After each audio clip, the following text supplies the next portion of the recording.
Assalamualaikum warahmatullahi wabarakatuh. Kali ini aku akan membuat puding tikar. Ini versi yang mudah. Nah, seperti apa cara pembuatan serta bahannya? Simak terus videonya. Pertama aku akan siapkan bahan untuk puding warna. Nanti bagi kalian yang kurang jelas silahkan cek kolom deskripsi ya. Oke, kita langsung saja. Jadi untuk bahannya ada air, lalu juga ada bubuk agar-agar, pilih yang tanpa warna ya.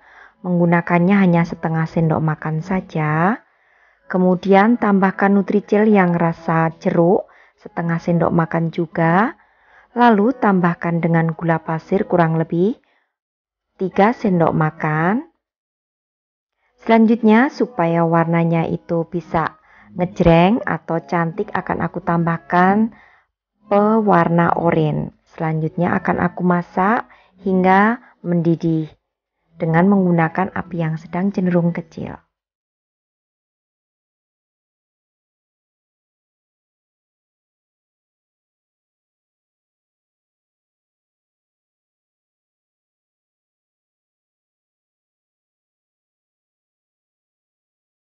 Nah, kalau sudah mendidih seperti ini, kemudian tuang. Di sini aku menggunakan loyang berukuran 22 cm yang udah aku basahi dengan air.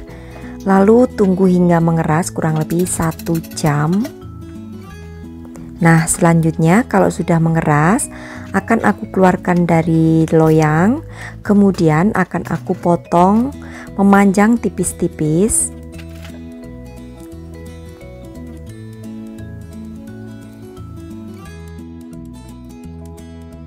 Untuk lebarnya itu kurang lebih 1 cm atau sesuai dengan selera aja, seperti ini. Lakukan hingga semuanya selesai dipotong-potong tipis.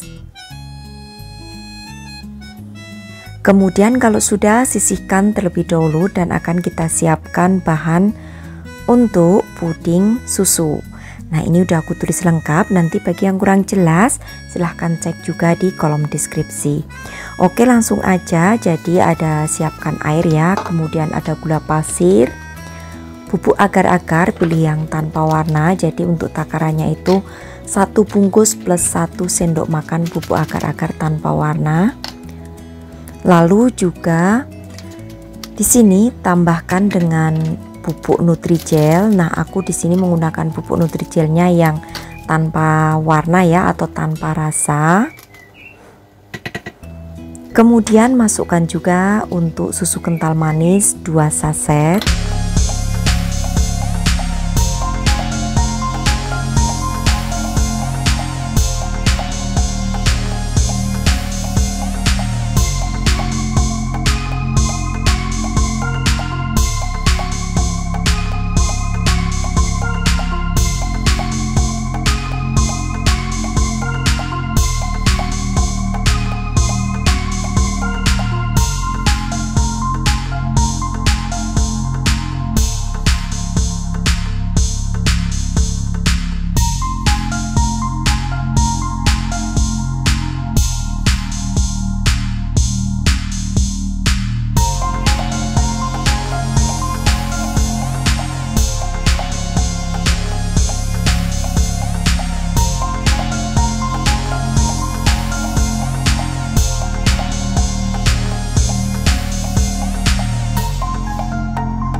Hingga tercampur rata, lalu tuang ke loyang kurang lebih 3 sendok sayur, lalu biarkan hingga setengah kaku.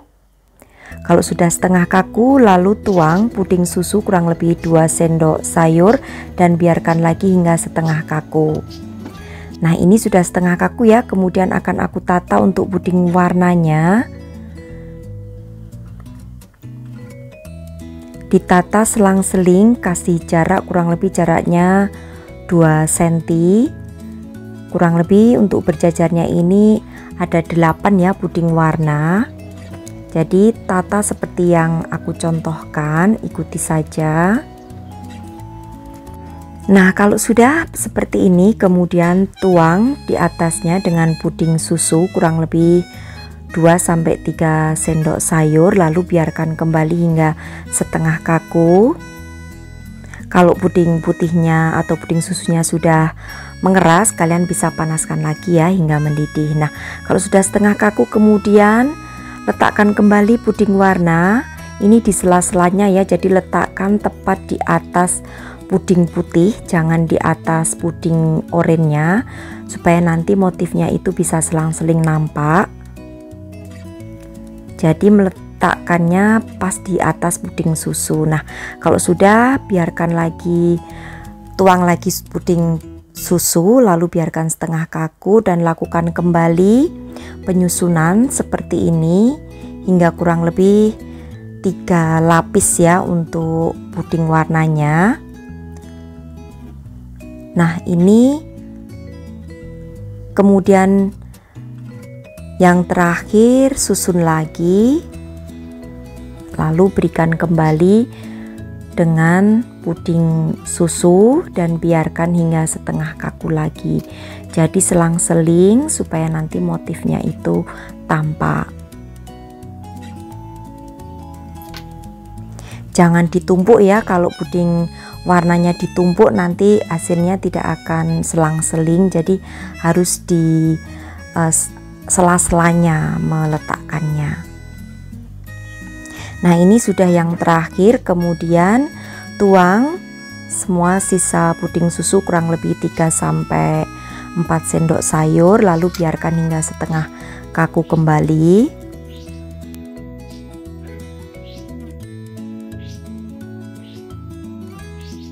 Nah, kalau sudah, kemudian tuang puding putihnya atau puding susu, kemudian biarkan hingga setengah kaku. Lalu di sini aku akan panaskan kembali puding oranye karena tadi sudah agak dingin.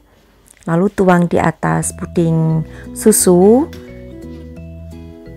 hingga 3 sendok sayur ya. Lalu kemudian setelah itu biarkan hingga dingin, bisa disimpan di kulkas selama 1 jam.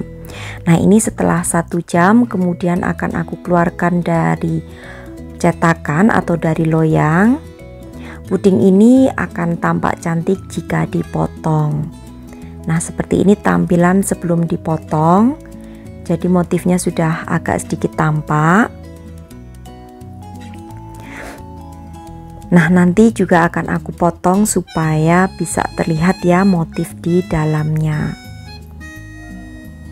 Untuk proses cara pembuatan puding tikar ini sebenarnya sama dengan proses pembuatan puding songket yang pernah aku bagikan, nanti linknya akan aku sertakan ya.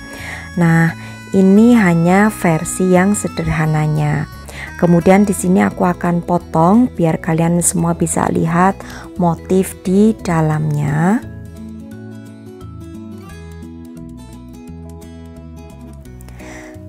Dan seperti ini ya untuk motif di bagian dalam puding yang aku buat. Kenapa aku namakan puding tikar? Karena di situ motifnya kotak-kotak mirip dengan motif tikar. Nah, untuk di sini aku akan berikan tipsnya supaya bisa puding itu bisa menempel sempurna, tidak lepas-lepas, yaitu saat menuang puding ke dalam lapisan puding itu harus masih dalam keadaan panas pudingnya. Jadi kalau pudingnya itu sudah dingin, kalian bisa panaskan kembali hingga mendidih, baru setelah itu dituang supaya nanti perlapisannya itu tidak pisah ya. Kalau menuangnya saat sudah dingin nanti tidak akan menempel satu dengan yang lainnya. Oke, demikian tadi saja untuk resepku kali ini. Proses pembuatan puding tikar ala aku, mudah-mudahan bisa menginspirasi sahabatku semua di rumah. Terima kasih, sampai bertemu kembali di resep-resep aku yang akan datang. Wassalamualaikum warahmatullahi wabarakatuh. Bye bye.